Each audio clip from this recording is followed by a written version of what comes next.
Oh iya, ya maaf tadi saya belum rekam.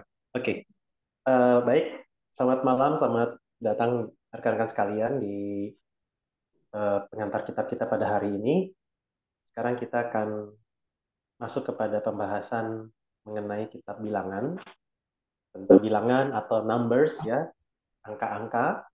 Nah, rekan-rekan sekalian mungkin waktu pas membaca kitab bilangan, rekan-rekan merasa, kok kayaknya membosankan, melelahkan, dan kok kenapa sepertinya begitu rumit sekali dan kurang praktis.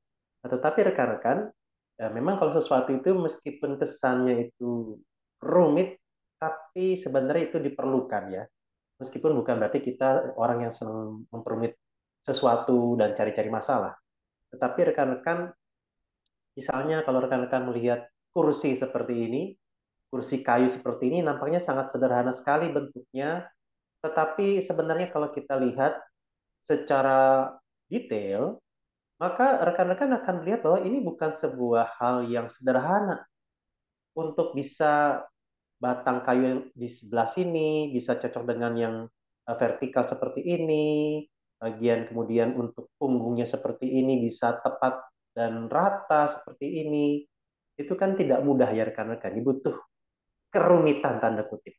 Nah, jadi rekan-rekan sebenarnya ketika nanti rekan-rekan baca Alkitab dan nampaknya begitu rumit, rekan-rekan jangan nyerah dulu. Setidaknya apa yang rekan-rekan dapat, setidaknya itu yang rekan-rekan coba nikmati, coba untuk pelajari, coba untuk renungkan, coba untuk terapkan ya. Nah, rekan-rekan, kalau hari ini kita bicara tentang kitab bilangan, maka kenapa ya kok judulnya kitab bilangan? Kenapa judulnya bilangan?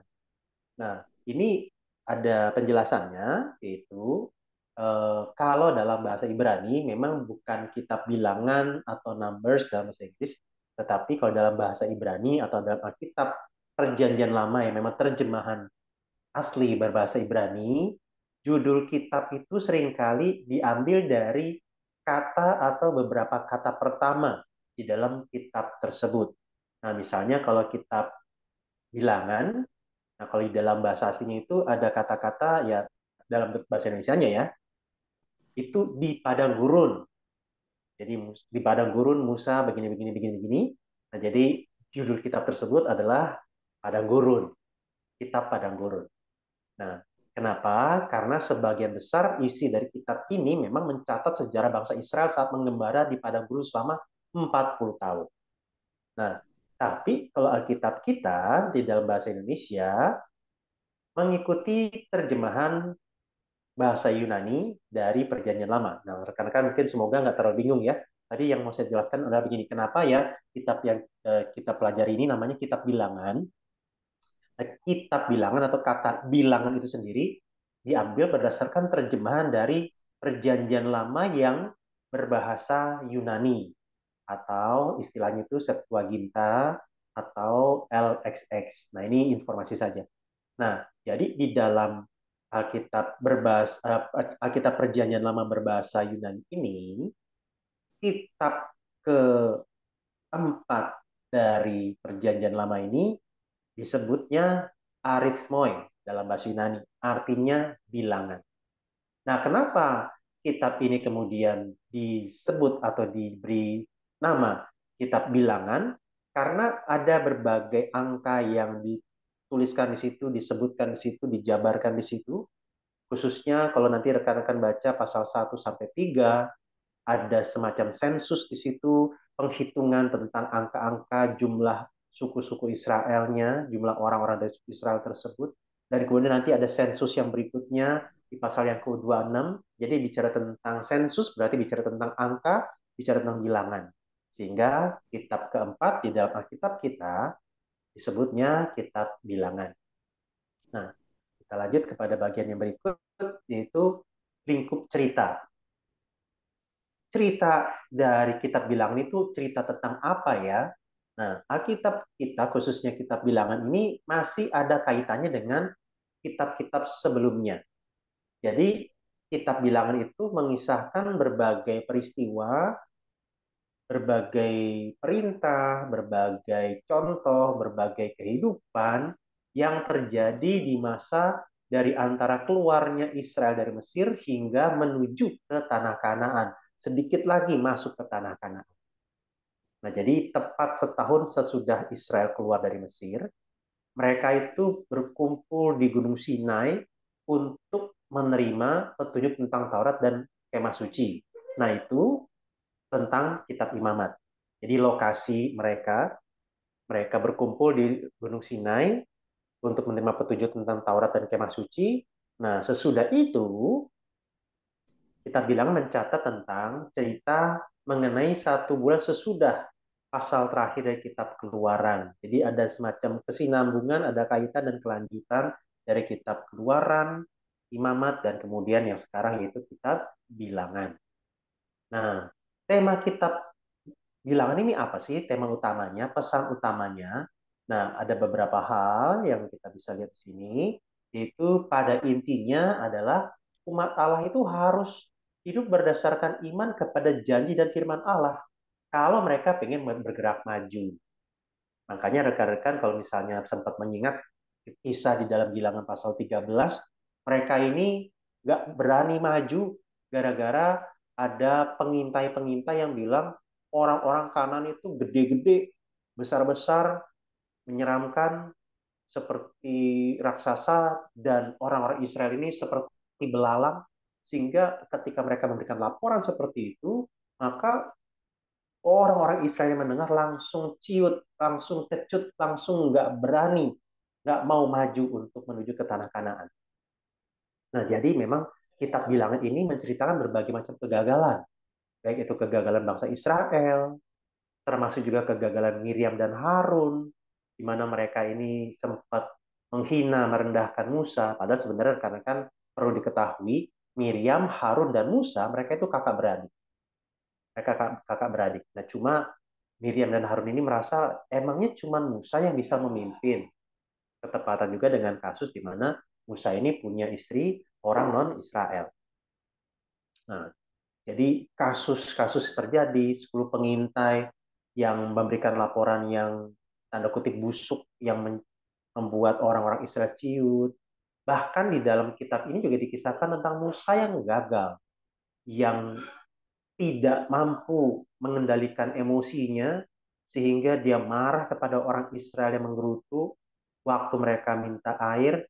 Nah, Allah cuma bilang kepada Musa, perintahkan kepada batu yang ada di depan kamu. Nah, Musa pukul batunya pakai tongkat sampai 2 kali.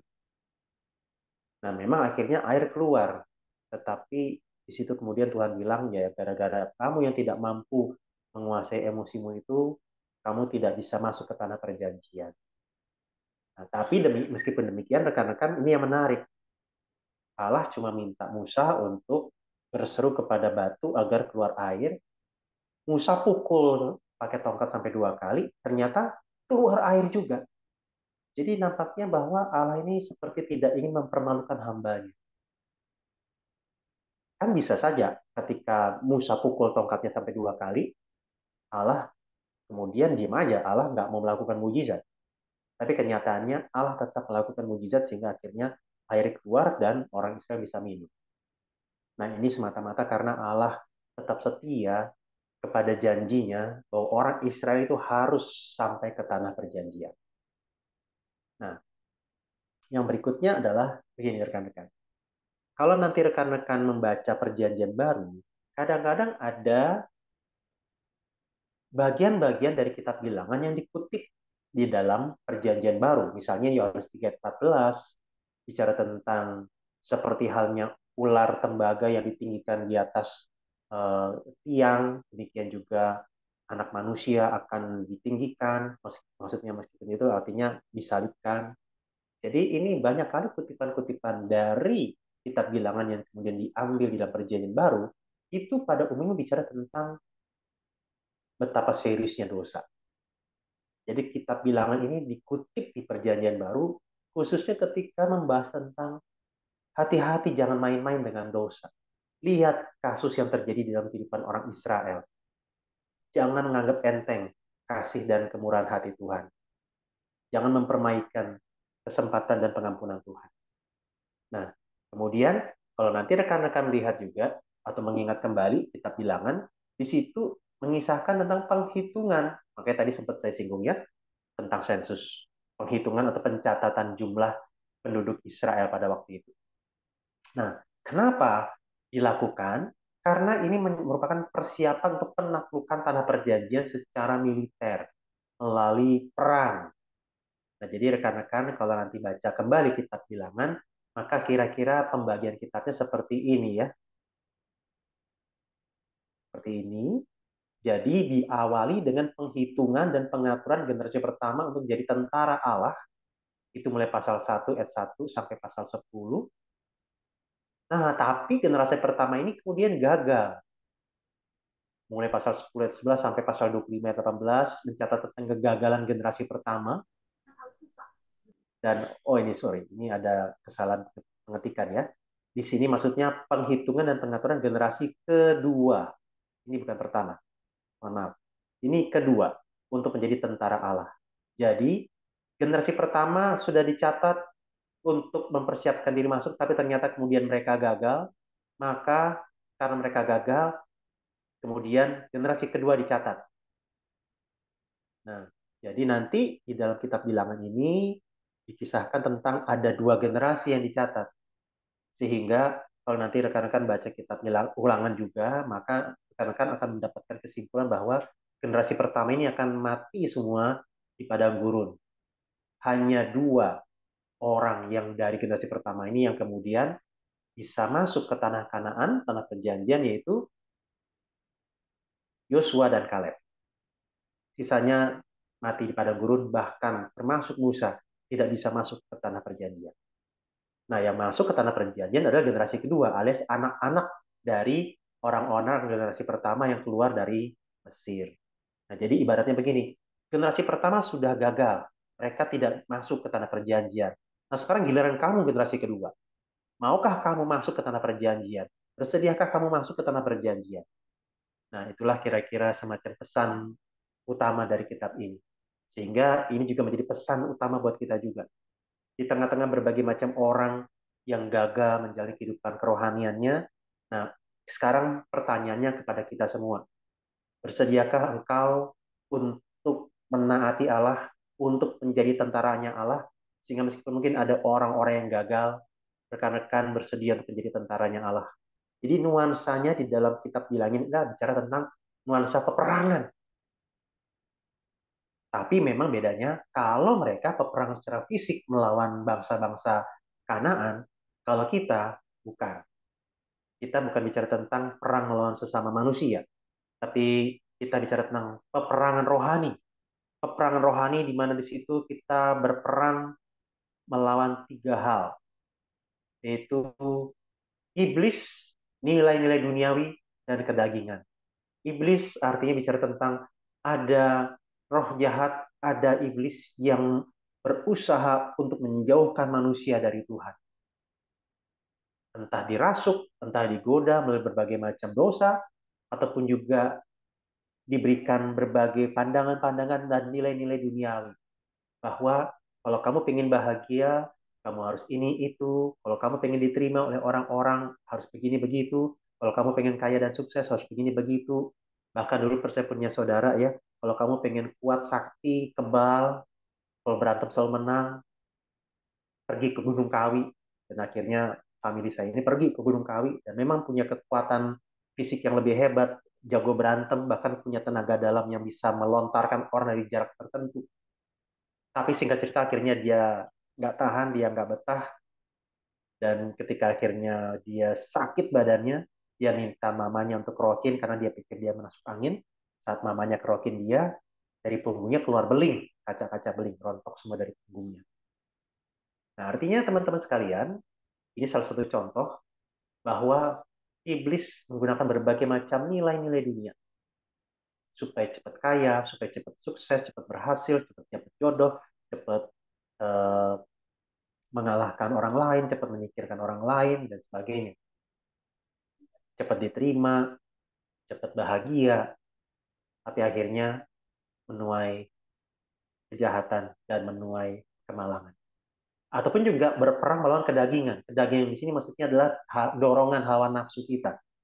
Di satu sisi Tuhan berikan nafsu kepada kita, misalnya nafsu makan, nafsu seksual, dan lain-lain. Tetapi yang menjadi permasalahan adalah ketika hawa nafsu ini yang menguasai kita, yang mendorong kita, yang mengatur kita, yang memperbudak kita.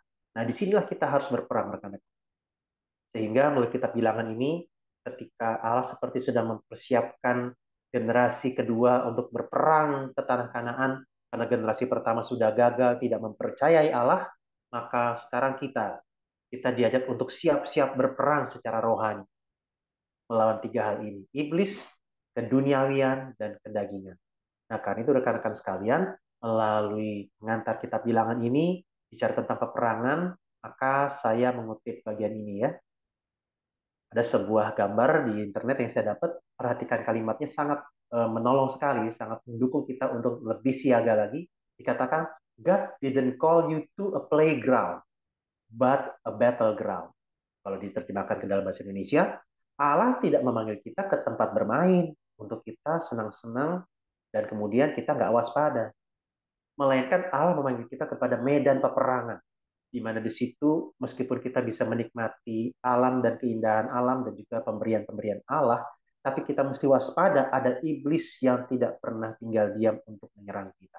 Sehingga kita harus selalu waspada, siaga satu, mode perang menghadapi godaan iblis, keduniawian, dan kedagingan. Dan itu pasti akan saudara alami di tengah-tengah keluarga, di tengah-tengah studi, di tengah-tengah pekerjaan. Entah godaan untuk curang, godaan untuk uh, menyakiti keluarga, godaan untuk tidak jujur, godaan untuk menyingkirkan rekan kerja, dan lain sebagainya. Ada begitu banyak godaan yang harus kita hadapi, karena itu kita mesti waspada dan selalu siap untuk berperang kapanpun Tuhan tempatkan dan dimanapun Tuhan tempatkan kita. Nah, kiranya pengantar ini menolong kita untuk bisa lebih waspada lagi di dalam peperangan rohani dan kehidupan kita. Nah, sekian materi yang saya bisa bagikan. Dari rekan-rekan sekalian, apakah ada yang ingin menanggapi atau ingin bertanya? Persilakan. Ya, ayo teman-teman sekalian, dimulai aja langsung dibuka mic-nya. Yang ingin bertanya bisa langsung. Apa mau foto dulu? Boleh kali ya foto dulu aja ya. Semuanya tolong dibuka ya.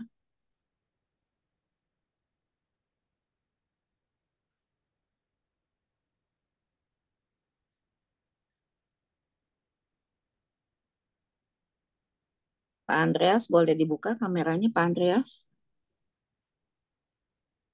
Roni, Yang Pak Teguh, Ibu Herlina.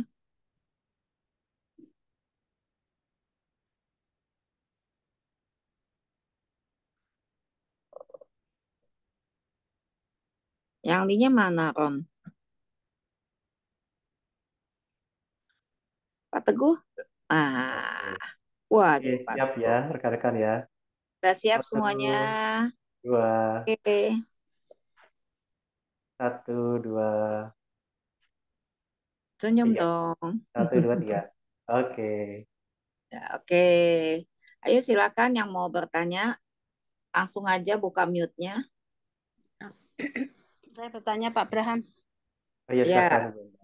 Ya, terima kasih waktunya. Di bilangan 21 itu loh Pak, tentang ular tedung itu ya.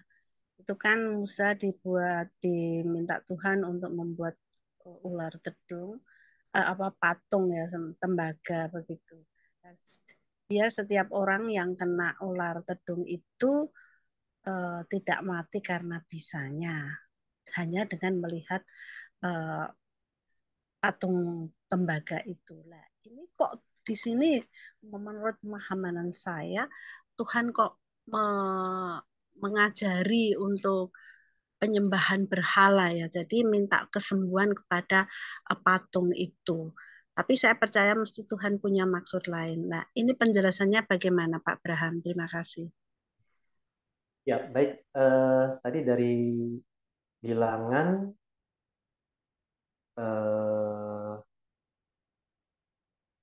Bilangan 21 ya Ibu ya.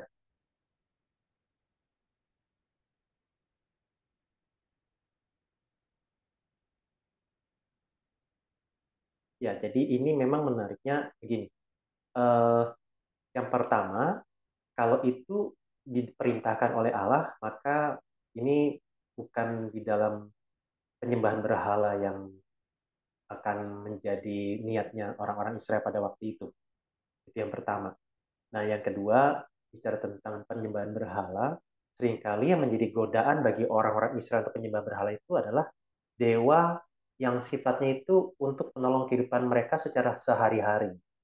Nah, biasanya dewa-dewa yang beredar ataupun dewa-dewa yang disembah oleh bangsa-bangsa lain itu umumnya dewa-dewa kemakmuran, dewa kesuburan. Nah, biasanya kalau mungkin Ibu Endang dan rekan-rekan pernah uh, ingat itu ada patung lembu emas yang dibuat oleh Harun. Nah, kenapa anak lembu emas? Kenapa lembu, anak lembu? Nah, lembu itu menggambarkan kemakmuran dan kesuburan.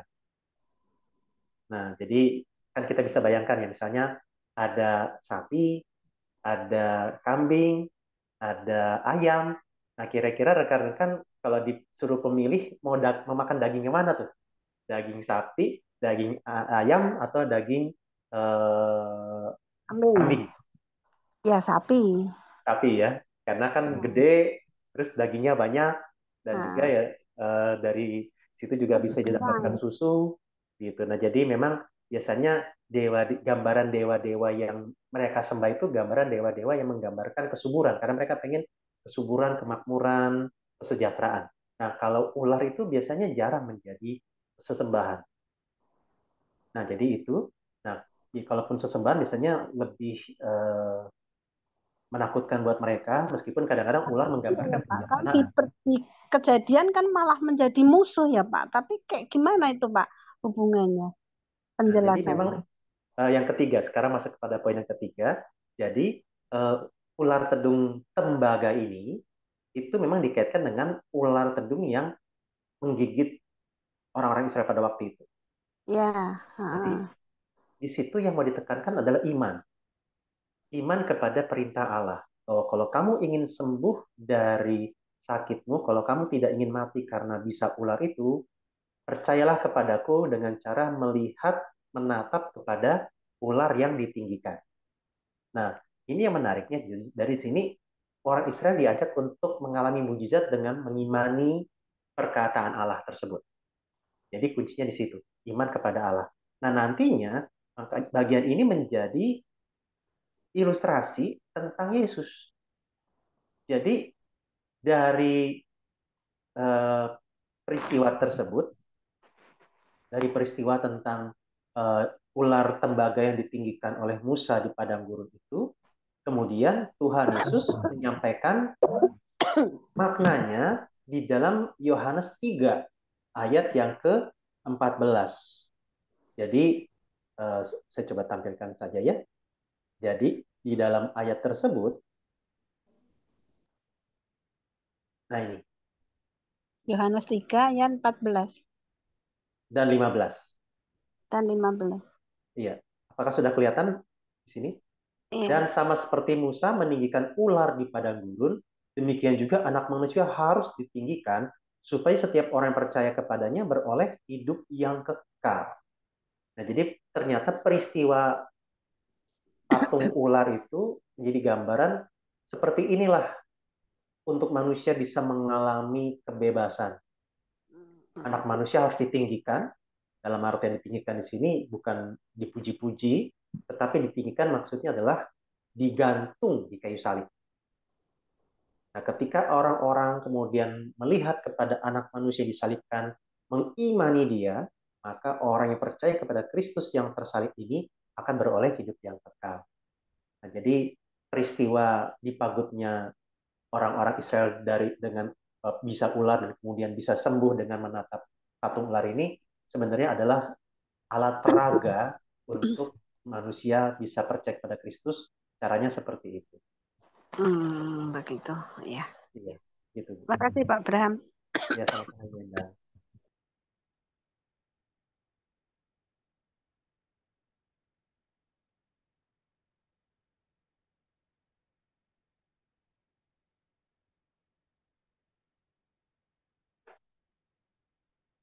Ada rekan-rekan yang lain yang ingin bertanya atau mungkin memberikan tanggapan atau mungkin ada perikop atau kisah yang cukup berkesan buat rekan-rekan dan ingin dibagikan juga boleh ya.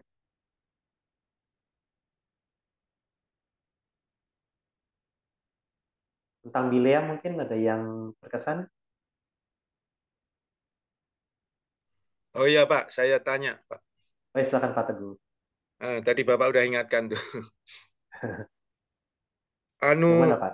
Oh, Bileam. tadi Bapak sebut. Biliam kan ini Pak ya, disuruh oleh apa Balak Betul. untuk mengutuk bangsa Israel sampai sebanyak 3 kali. Dan Iya. Tuhan bekerja melalui keledainya agar agar apa dibelokkan itu Pak ya, disuruh terus dan dibelokkan. Kemudian justru memberkati bangsa Israel. Namun pada akhirnya Biliam kan akhirnya dibunuh juga ya Pak ya sama Allah. Nah Iya, itu betul. kira-kira bagaimana Pak penjelasannya? Makasih. Ya, terima kasih Pak. Jadi untuk yang Bileam ini sebenarnya sebuah kisah yang ibaratnya kisah lucu. Dalam artian Bileam ini kan seorang pelihat. Jadi zaman itu memang Nabi disebut juga sebagai pelihat. Jadi dia disebut sebagai pelihat karena bisa entah melihat masa depan atau melihat nasib orang, bahkan bisa mengutuk orang. Nah, cuman di dalam kisah yang tadi Pak Teguh kutip, sebuah kelucuannya begini. Dia dikatakan sebagai pelihat, tapi dia nggak ngelihat kalau ada malaikat Tuhan di depan dia. Nah, yang ngelihat malah keledainya. Padahal keledai ya mungkin kalau di dalam gambaran kita ya, adalah binatang yang tidak terlalu cerdas atau tidak mewakili binatang cerdas, meskipun zaman itu di zaman Alkitab tidak seperti tadi ya, bahwa binatang yang bodoh itu digambarkan yaitu keledai, tapi belum tentu. Nah, cuma maksudnya binatangnya malah ngelihat, dan ketika dibelokkan itu sebenarnya bukan mau menghindarkan Bileam agar tidak mengutuk Israel, tetapi keledai ini berusaha untuk menghindarkan Bileam supaya nggak dibunuh oleh malaikat Tuhan di jalan sampai 3 kali. Nah, tapi memang pada akhirnya kemudian ketika di situ Bileamnya marah-marah sama keledainya sampai dipukul, Tuhan berikan kemampuan untuk keledainya ngomong dalam bahasa manusia. Yang singkat cerita artinya adalah si keledai ini berusaha untuk menghindarkan Bileam dari kematian. Dan pada akhirnya Bileam nggak bisa mengutuk Israel karena ya ini berkaitan dengan kemampuan dia yang mengerti tentang Allah. Nah, sehingga akhirnya Bileam malah memberkati bangsa Israel. Nah, cuma pertanyaan kenapa kok akhirnya Bileam dibunuh atas perintah Allah?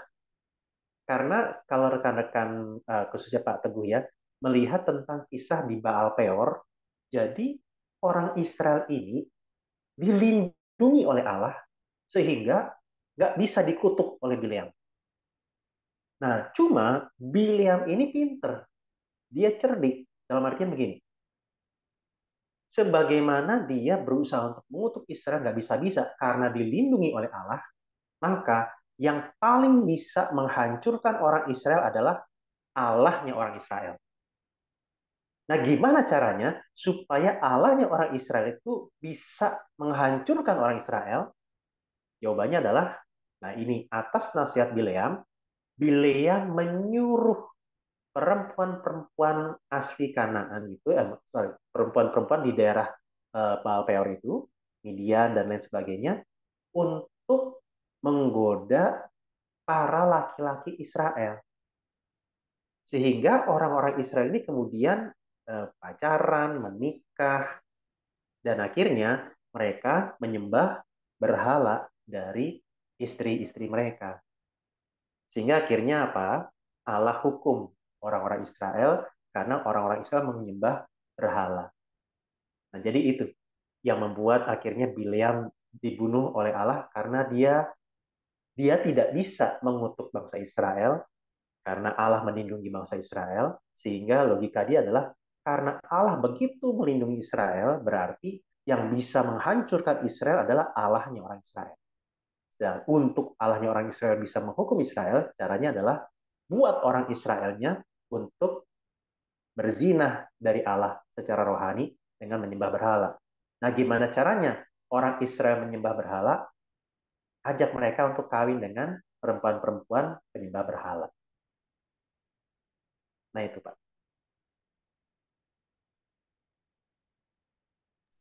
Anu ya Pak, jadi ceritanya nanti mirip seperti Simpson ya. Jadi melalui wanita, jadi Israel yang tadinya monoteisme, hanya mengenal Allah, dan ini merupakan dosa yang masuk perintah dalam 10 perintah Musa itu Pak ya. Jangan Ya, Pak, 10 menyembah ilah perintah lain. Allah. Nah, bangsa-bangsa di Kanaan kan masih menyembah berhala-berhala itu. Jadi Ya, ini belum di ditarik ke Kanaan, Pak. Ini situ, masih di padang gurun. Kalau yang di kisah di Bilangan. ya nantinya itu Pak ya. Oh iya, Jadi maksudnya kan dibawa ke dosa yang paling fatal lah untuk anak-anak Israel ini. iya. Gitu.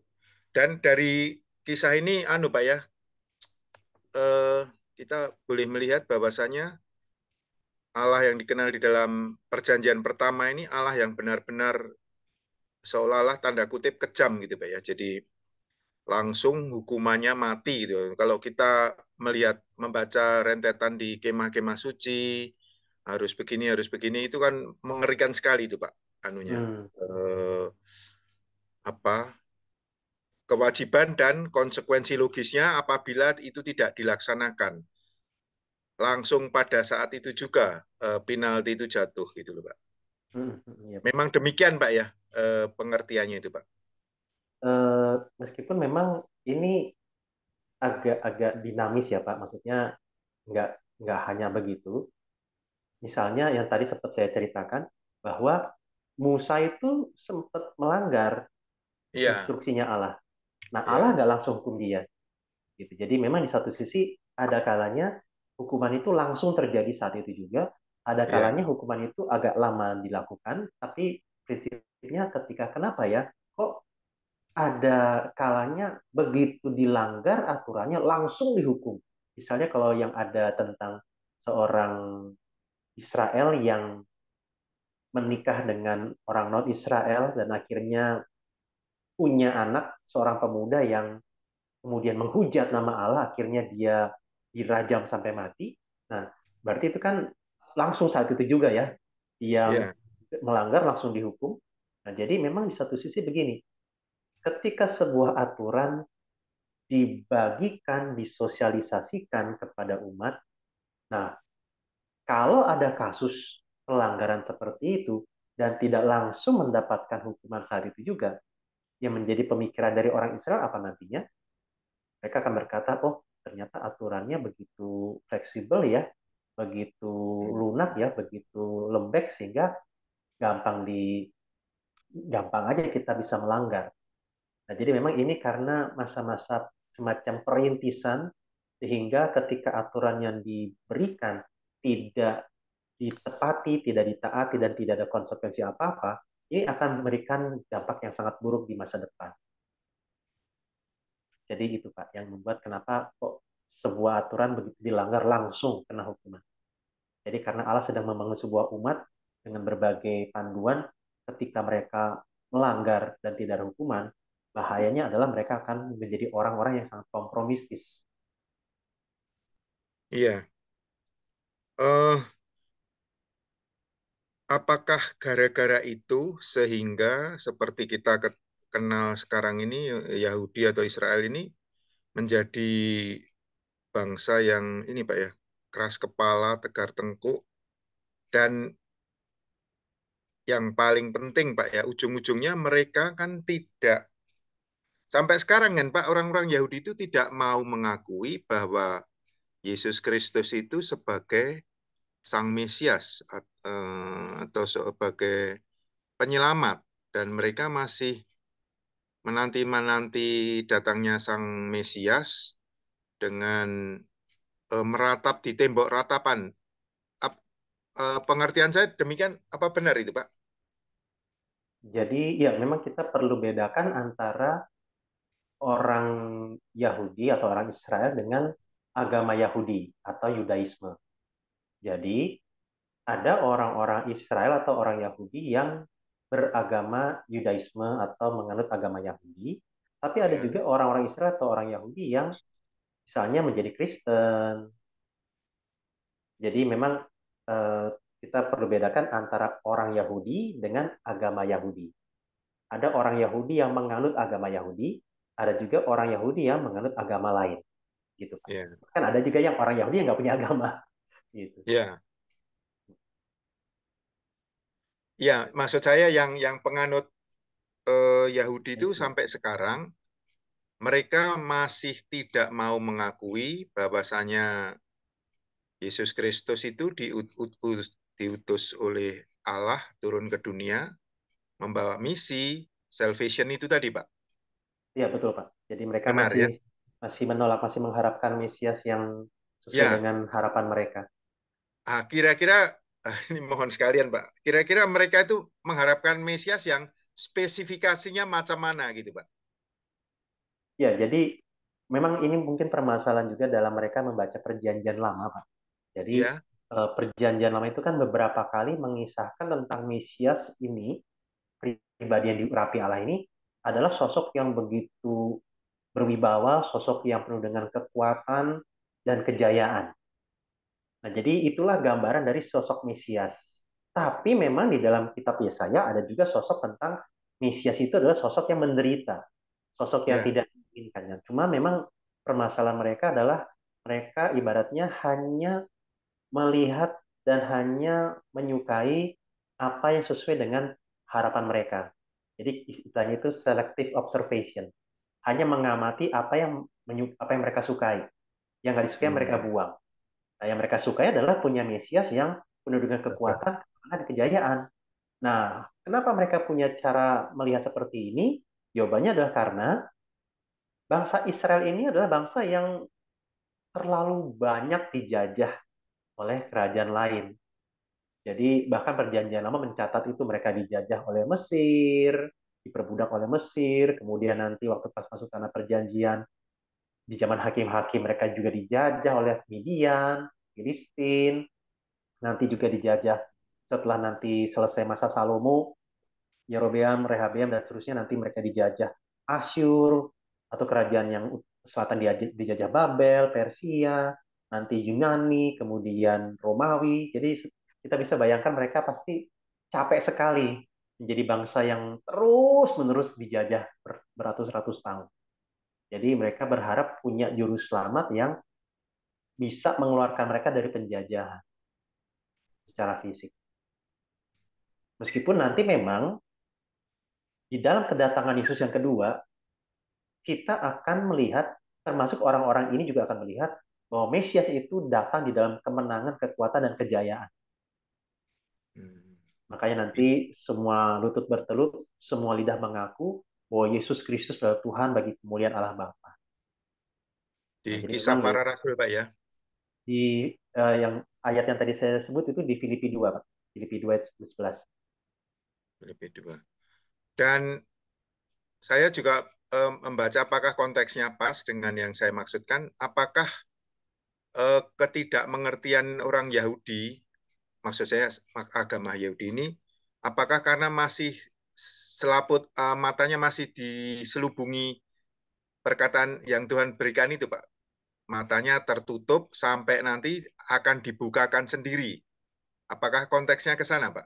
Kok sampai sekarang dia tidak mau mengerti? Padahal kan setelah Taurat kan kemudian muncul perjanjian kedua atau perjanjian baru yang membahas tentang itu. Tapi toh mereka tetap tidak mau berkeras lah, tidak mau percaya akan isi perjanjian baru atau perjanjian kedua itu yang intinya menggenapi perjanjian pertama atau perjanjian lama itu, Pak. Apakah itu ditutupi selubung matanya oleh Tuhan sampai sekarang belum dibukakan itu, Pak? Ya, itu memang bisa berlaku juga untuk mereka dan bisa juga berlaku untuk semua umat manusia bahwa setiap manusia punya harapan dan juga punya berhalanya sendiri yang membuat mereka itu menutup mata terhadap Kristus. Iya, Karena mereka punya harapan sendiri tentang kalau punya dewa, punya Allah tuh harusnya seperti ini, seperti itu, memberikan kebahagiaan misalnya dengan cara-cara seperti ini dan itu, sehingga memang ya ibaratnya kenapa ya kok sampai orang-orang ini susah sekali untuk menerima Kristus? Ya kita bisa lihat pada intinya ini karena dosa ya, dosa yang telah menutupi mata rohani semua umat manusia. Memang butuh anugerah Allah. Bahkan mungkin rekan-rekan kita yang beragama lain kadang-kadang ada jejak-jejak atau petunjuk-petunjuk tentang Yesus di dalam kitab suci mereka, tapi tetap aja banyak di antara mereka yang menutup mata dan menutupi mata orang lain juga. Ya, Sampai akhirnya mereka tidak mengenal Yesus. jadi dengan perkataan lain, ini penjelasan dari Pak Abraham ini sangat mendasar kalau saya boleh simpulkan, Pak ya. Jadi untuk apa masuk ke dalam perjanjian baru kita atau perjanjian kedua, kita memang mau tidak mau harus membaca dan ya mengerti untuk selanjutnya memahami tentang hubungan yang sudah terjadi di dalam kisah-kisah dari Alkitab ini yang sudah diceritakan di dalam Perjanjian Lama gitu Pak ya. Jadi memang ada kaitannya ke sana kan Pak ya. Karena kan Yesaya nantinya juga di situ menubuatkan akan kedatangan Kristus, kelahiran Raja segala raja itu kan Pak ya. Iya benar Pak. Demikian Pak ya yang Iya betul Pak. di ini kan. Ya, jadi memang Terima makanya kasih Pak. kitab Injil itu menceritakan tentang Yesus sebagai penggenapan nubuat perjanjian lama ya Pak. Jadi Ya, kalau mereka masih nggak mau percaya, masalahnya ya, bukan di Yesusnya. di Yesaya kan jelas Mm-mm. jelas jelas sekali Pak ya. Betul Pak. Itu apalagi ini sudah masuk menjelang bulan ke-12 kan masih mesti masuk menjadi ayat ayat-ayat yang diambil di dalam liturgi Natal itu biasanya itu. Oh iya Pak, betul. Seorang anak telah lahir bagi kita, Ya, setelah seorang putra telah lahir diberikan. bagimu. Jadi sangat sayang kalau kita nggak ngikuti dan saya juga bersyukur Pak sudah berhasil membreakdown imamat bilangan. Nah, ternyata nggak menakutkan sebagaimana gambaran saya dulu. Apalagi tadi juga Bapak ini kan, ya. Jadi memang Alkitab ini memang sangat-sangat luar biasa ya Pak ya, bukan buku sejarah, bukan buku ilmu pengetahuan, namun ini kita merupakan sarana untuk kita pulih kembali mengenali siapa pencipta kita itu. Itu yang boleh saya ambil pelajaran di dalam kenapa kita harus membaca Alkitab ini. Walaupun mungkin kita belum bisa mengomentari, namun menurut saya kita tidak perlu putus asa karena dengan meminta kepada Roh Kudus sendiri yang menggerakkan semua orang-orang yang bapak-bapak rohani kita yang sudah menuliskan Alkitab secara luar biasa ini akan menjadi sungguh kita boleh mengalami Tuhan sendiri. Demikian Pak komentar saya. Terima kasih Pak Sama-sama atas Pak. penjelasan dari Bapak yang boleh menguatkan kita semua. Ya, Mungkin sama-sama Pak gantian Teguh. teman yang lain Pak.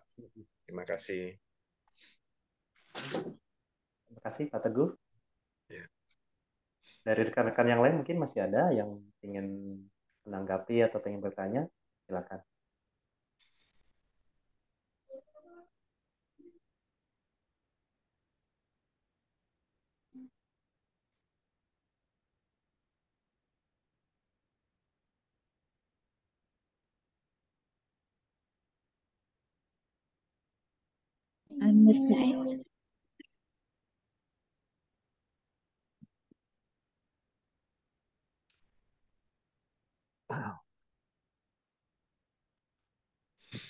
Yes. Oh ini Yosafat.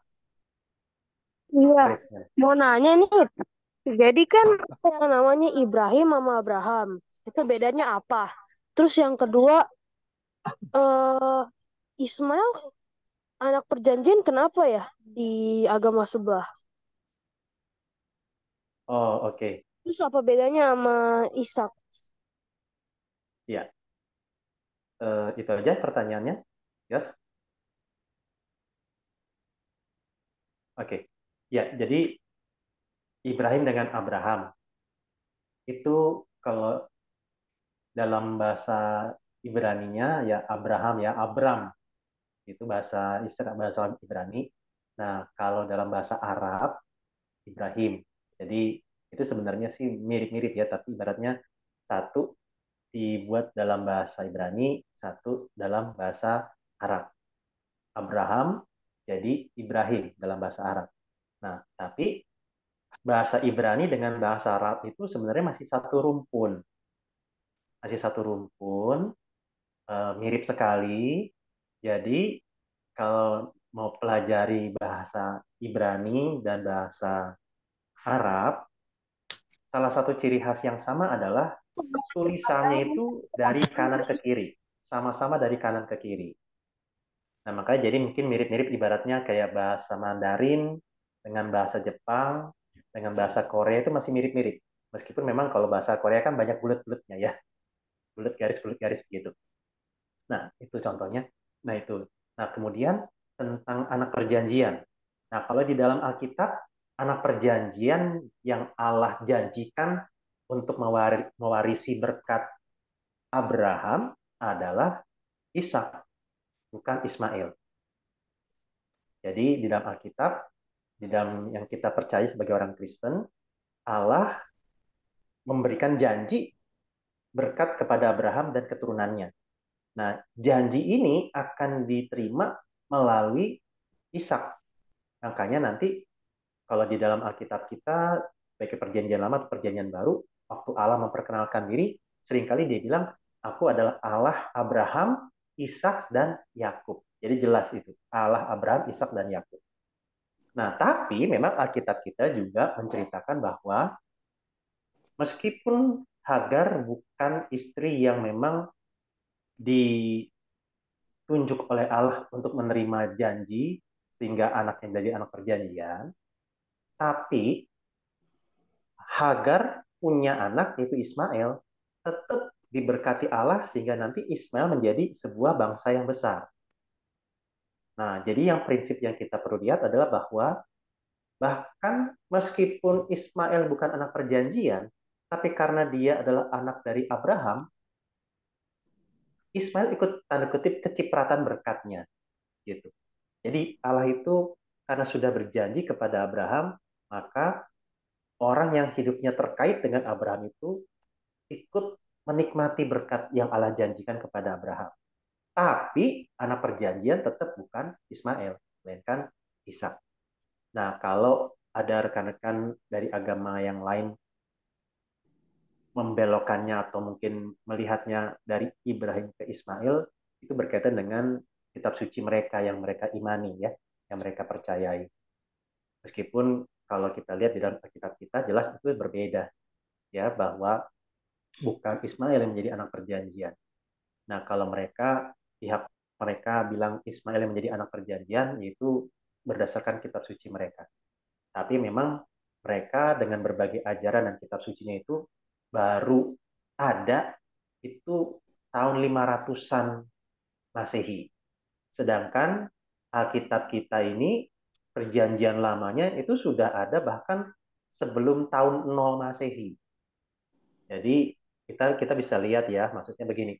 Misalnya buku A itu terbit tahun 2000 misalnya. Nah, buku B yang beda dengan buku A ini, misalnya buku A tahun 2000 ngomongin tentang Allah memberikan janji kepada Abraham bahwa keturunannya akan diberkati, yaitu Ishak. Tahu-tahu tahun 2023 misalnya muncul buku yang bilang bahwa Allah memberikan berkat kepada Abraham melalui Ismail. Maksudnya dengan memberkati Ismail sebagai anak perjanjian. Nah, kira-kira yang mana yang lebih dipercaya? Yang duluan muncul, buku duluan muncul atau buku yang belakangan muncul? Nah, Tergantung kalau karakteristik orangnya. bukan bukunya. Misalnya nih buku pertama muncul tahun 2000 isinya Allah memberkati Abraham dan menjanjikan berkat kepada keturunannya yaitu Ishak misalnya ya. Nah, kemudian tahun 2200 misalnya, tahun 2200 muncul buku yang lain. Bilangnya begini, Allah memberkati Abraham dan akan memberikan berkatnya itu kepada keturunannya itu Ismail misalnya. Nah, kira-kira ada buku pertama tahun 2000 muncul. Terus buku kedua yang berbeda dengan itu muncul tahun 2200. Nah, kira-kira yang lebih dipercaya yang mana? Buku yang keluar tahun 2000 atau buku yang keluar tahun 2200? Harusnya sih yang pertama. Ya, ya udah. Itu kira-kira.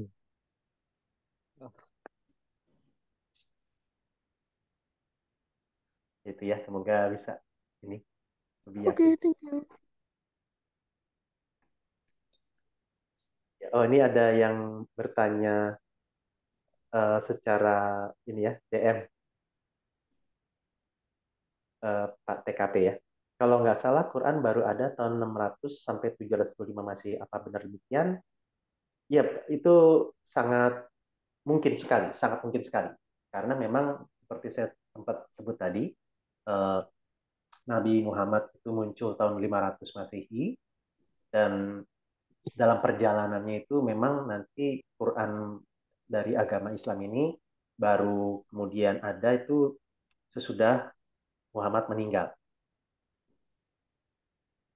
Jadi kalau misalnya dari referensi yang dikatakan baru ada tahun 600 sampai 725 itu sangat mungkin sekali. Jadi memang pada masa Muhammad belum ada Quran secara buku ya. Jadi dia mengajarkan isinya kepada para pengikutnya. Barulah setelah dia meninggal, pengikut-pengikutnya ini membukukannya. Gitu. Jadi para pengikutnya diminta untuk menuliskan kembali pengajaran-pengajarannya. Setelah ada berbagai macam versi yang dibuat oleh para pengikutnya, maka para pengikut ini kemudian memilih satu versi dan sisa versi yang lain yang berbeda dibakar. Nah, sehingga ya kita tidak tahu nih, kalau menurut pandangan kita, apakah versi yang dipilih itu versi yang benar atau tidak, kita nggak tahu juga. Jangan-jangan versi yang dibakar yang benar, ya kita nggak tahu juga. Tapi itu bukan urusan kita ya. Begitulah. Boleh menyela, Pak Ada ya? versi juga yang dimakan kambing kan, Pak Abraham? Ya, ya bisa juga sih Pak. Iya. Boleh menyela, Pak ya? Oh iya, silakan Pak. Pak Teguh ya. Iya, iya. Oke Pak. Eh, Menarik sekali, Pak ya. Jadi kalau kita ikuti dialog-dialog dengan mereka itu di Facebook lah, di sarana-sarana lain kan, mereka itu selalu bilang, tadi kan jelas kalau Alkitab kan jelas mengatakan Isa yang dikorbankan. Nah, mereka bilang Ismail. Kemudian mereka juga tidak mau kalah nih. Nah, kami kan datang untuk memperbaiki, menyempurnakan katanya, ya kan Pak. Kemudian juga saya jadi ingat Pak dengan tokoh Muslim mereka, Bapak Amran Amri itu zaman kami masih studi di Jogja itu Pak, periode 7883 itu, yang menyatakan bahwasanya kan ada nubuat ya Pak, nanti akan datang seorang nabi yang seperti Musa gitu Pak ya, seperti Musa gitu. Nah, klaim mereka kan Nabi Muhammad. Namun kan kalau dipandang-pandang kan dilihat spesifikasi yang lain kan menjurusnya kan ke Yesus karena pada waktu lahir dikejar-kejar, Yesus oleh Herodes mau dibunuh, Musa oleh Firaun sehingga bayi itu dibuang di Sungai Nil dan ditemukan oleh putri kerajaan itu. Nah, jadi tadi juga disampaikan kalau di kita istilahnya mungkin kanonisasi itu Pak ya. Kemudian mereka kan mungkin dari pertemuan-pertemuan terus dari bunyinya sehingga yang lain dibakar. Sehingga terjadi kesimpang siuran. Kemudian juga dari hasil membaca juga kan istrinya eh, maksud saya ini loh, pertanyaannya Musa mengajarkan itu dari mana kan gitu toh Pak. Sorry, Muhammad mengajarkan dari mana? Nah, ternyata istrinya Siti Khotijah itu seorang Kristen Pak, kan janda kaya, pedagang gitu tuh Pak. Ya, mungkin istrinya ini nginjili Muhammad, kemudian berskenario lah dia kan. Makanya kan jadi joke juga kan, bahwasanya orang Arab kan tukang tipu gitu loh Pak, maksudnya. Nah, jadi kadang-kadang ya gimana ya, tapi ini anu Pak ya, hak prerogatif dari Allah sendiri. Jadi kita nggak nyampe lah pikirannya ke sana kan. Dan yang penting ya sudahlah, kan karena dasar imannya sudah berbeda, ya sudah. Saya berpendapat ya sudahlah, yang saya imani adalah Alkitab. Di luar Alkitab ya terserah kamu lah. Kalau kamu mengimani ya monggo, kalau enggak ya ya sudah kan gitu Pak. Karena kalau saya melihat bahwasanya kok mereka tuh selalu ngurusin kepercayaan orang lain, dalam hal ini kan selalu berbenturannya dengan pengikut Kristus nih, ya kan Pak? Kan nggak Ya. pernah tuh ya gereja dilarang lah, macam-macam, efeknya kan ke situ. Tapi kan nggak pernah toh mereka head to head dengan Hindu, dengan Buddha itu loh. Oh ya sudah, karena memang kita masuk rumpun tiga besar itu ya Pak ya, agama samawi itu.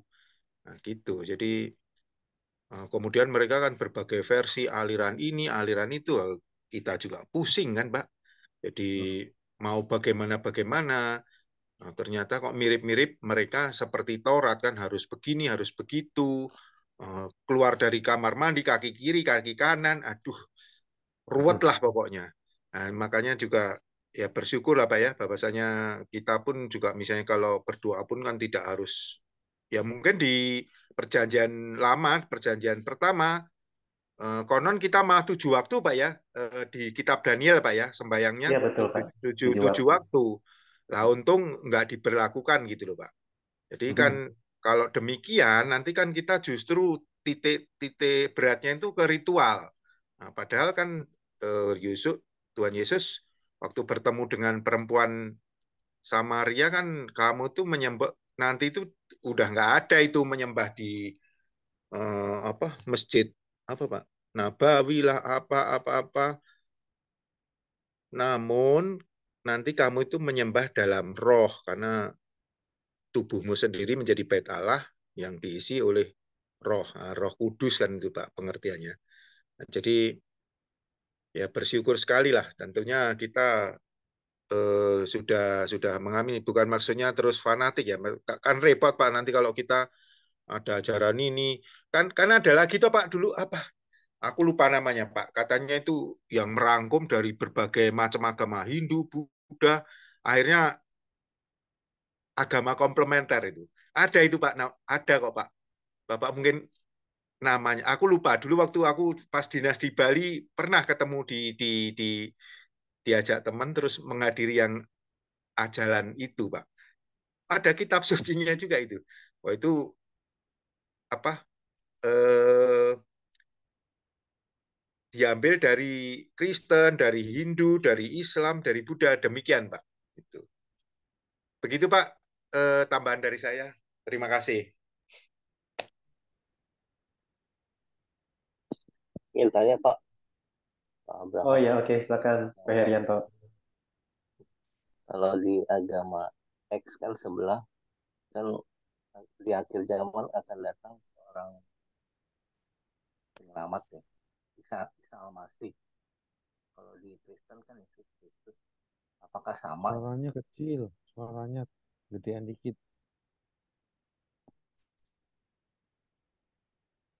Tes. Oke, silakan. Kalau Oh, ya. kalau di agama sebelah kan Islam kan di akhir zaman dia akan datang Isa Al-Masih. Terus kalau di agama Kristen kan Yesus Kristus. Apakah sama? Isa Al-Masih sama Yesus Kristus itu apakah sama?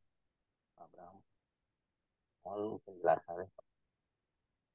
Ya, memang agak sulit ya karena kalau di Quran, Isa Al-Masih itu ada kalanya sama dengan Yesus Kristus di Alkitab, ada juga yang nggak sama gitu. Jadi memang berbagai informasi itu kadang-kadang ada yang sama, ada yang tidak sama. Misalnya tentang tadi yang udah dikutip oleh Pak Herianto ya, misalnya tentang di akhir zaman yang akan menghakimi itu di Alkitab kita memang nanti akhir zaman terjadi ketika Tuhan Yesus datang untuk yang kedua kali, di mana di saat itu Tuhan Yesus akan mengadili, menghakimi orang yang hidup dan yang mati. Semua orang akan dibangkitkan dan kemudian diadili oleh Yesus. Nah, di dalam kitab suci mereka juga begitu. Nanti di akhir zaman Imam Mahdi itu akan datang untuk mengadili semua umat manusia, dan siapakah Imam Mahdi ini? Dia adalah Isa Al-Masih. Nah, itu sama.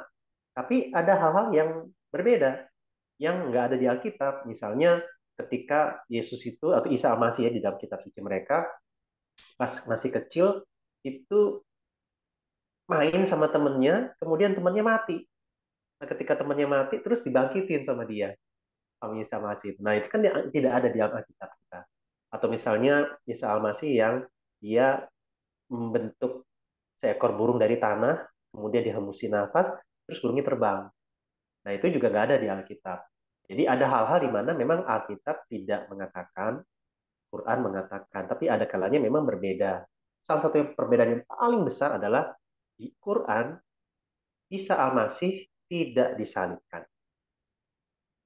Nah, ini sangat berbeda sekali, dan ini sangat besar sekali perbedaannya, karena apa? Alkitab mengatakan Kristus itu memang disalib dan memang harus disalib. Kalau tidak mati disalib, maka umat manusia tetap akan binasa di dalam dosanya.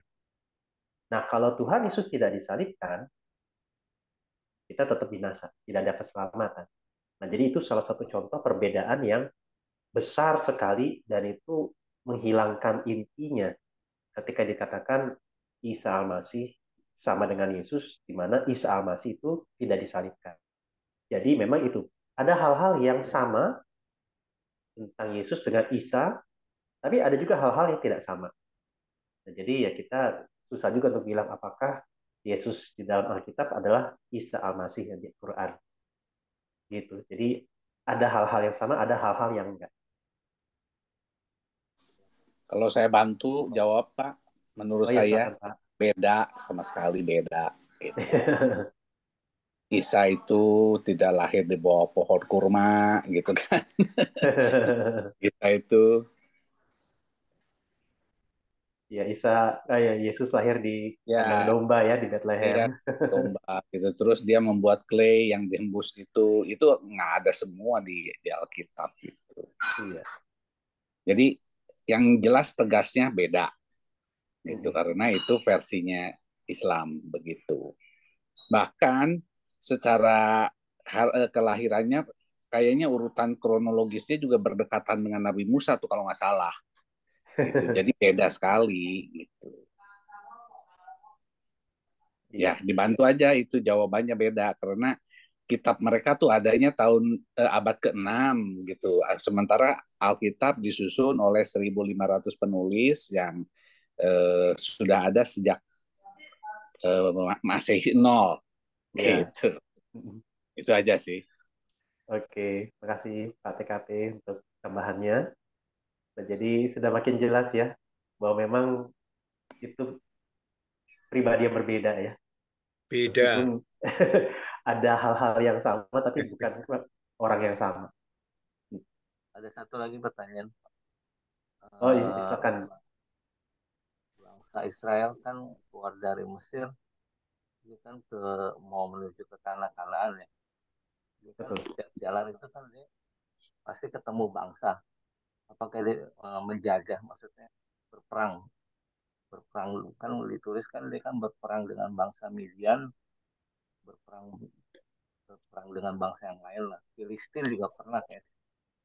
Ya. Setelah dia masuk ke bangsa itu kan, apakah bangsa Filistin udah di keluar habis, maksudnya udah diusir dari bangsa Israel itu, maksudnya dari tanah Kanaan dan tanah perjanjian itu Pak, yang sekarang lagi hot-hotnya perang Israel dan perang Palestina. Oke, ya. Jadi ini mungkin sekalian menjawab pertanyaan yang di chat ya. Orang-orang Filistin di Alkitab sama atau tidak dari Ibu Herlina ya? Ya, jawabannya orang Filistin yang di Alkitab berbeda dengan orang Palestina sekarang. Jadi itu jawabannya karena memang di dalam Alkitab itu memang sebelum orang Israel sampai di Kanaan sudah ada bangsa Filistin. Nah, tetapi kemudian ketika orang Israel menguasai tanah Kanaan, singkat cerita akhirnya orang-orang Filistin ini kemudian sudah nggak ada lagi, sudah punah, dikalahkan oleh Israel dan kemudian nanti ketika Israel akan dijajah oleh Babel misalnya ya, itu udah nggak ada bangsa Filistin. Nah, cuman pertanyaannya, kenapa kok sekarang kita tahu ada tempat yang namanya Palestina, ada kelompok orang yang bilang kami adalah orang dari negara Palestina. Nah, ini sebenarnya bukan Palestina atau bukan Filistin yang dimaksud dalam Alkitab ya. Jadi ibaratnya namanya sama, tapi beda orang. Ibaratnya rekan-rekan baca Alkitab. Ya, Alkitab ada orang namanya Abraham, punya istri namanya Sarah. Tiba-tiba rekan-rekan ketemu saya, namanya Abraham. Terus pas tanya-tanya, nama istrinya siapa? Lindawati. Oh, kan langsung kaget. Loh, salah dong. Istrinya Abraham itu bukan Lindawati, tapi Sarah. Nah, itu repot. Kalau rekan-rekan paksa seperti itu, yang ada nanti saya berantem sama istri saya ya. Jadi itu maksudnya. Jadi namanya sama, tapi beda orang. Nah, yang di dalam Alkitab juga begitu. Sama-sama namanya sama, tapi beda bangsa, beda suku. Nah, kalau kenapa akhirnya muncul Palestina, mungkin beberapa rekan ada sudah mendapatkan info bahwa sebenarnya ini dilakukan oleh Kaisar Hadrian, Kaisar Romawi yang namanya Hadrian. Nah, dia ini memberikan nama untuk tempat tersebut di daerah Israel itu sebagai tanah Palestina. Jadi sebenarnya ketika tahun 70 Kaisar Romawi menyerang Israel atau tanah situ ya. Kemudian Jenderal Titus itu menghancurkan Bait Allah, Yerusalem ditaklukkan. Singkat cerita kemudian ya Israel benar-benar dijajah total oleh Romawi. Kalau sebelumnya itu masih diberikan kebebasan, nah kemudian ini benar-benar dijajah total. Nah akhirnya nama tempatnya itu diganti jadi Palestina. Nah kenapa Palestina? Ya kemungkinan karena ibaratnya begini. Salah satu musuh besarnya Israel kan Filistin. Nah supaya orang Israel makin kesel, makin sebel, makin gedek ya sama Kaisar Adrian ini, akhirnya Kaisar ini bikin nama yang bikin orang Israel kesel, yaitu apa? Palestina. Jadi sebenarnya Filistin yang di zaman Alkitab dengan yang sekarang itu namanya aja yang sama, tapi beda orang. Jadi Palestina yang sekarang itu bukan berasal dari bangsa Filistin. Kira-kira menjawab nggak ya, Pak? Mungkin Palestina sekarang dari bangsa Arab kemudian kali ya Pak. Maksudnya dari Bisa jadi seperti itu. Bangsa Dalam Arab. artian gini sih, karena memang nanti kan orang-orang Yahudi ini kan terpencar kemana-mana ya, diaspora. Nah, jadi pasti itu akan ada orang-orang yang kemudian menempati tanda kutip tanah kosong itu untuk tempat tinggal mereka. Hingga kemudian ya pasti ada orang-orang dari Mesir, Suriah, Arab itu yang kemudian masuk ke sana, tinggal di sana, eh, ya beranak cucu di sana, begitu. Jadi mungkin saja memang ya mungkin dari Arab yang orang-orang Palestina yang sekarang ya bisa jadi seperti itu.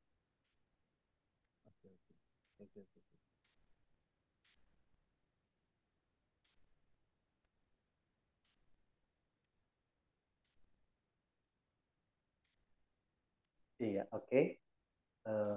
Semoga cukup jelas buat rekan-rekan semua dan semakin menolong untuk makin rindu membaca Alkitab ya. Oke, silakan dari Bu Kilen ada yang mau disampaikan?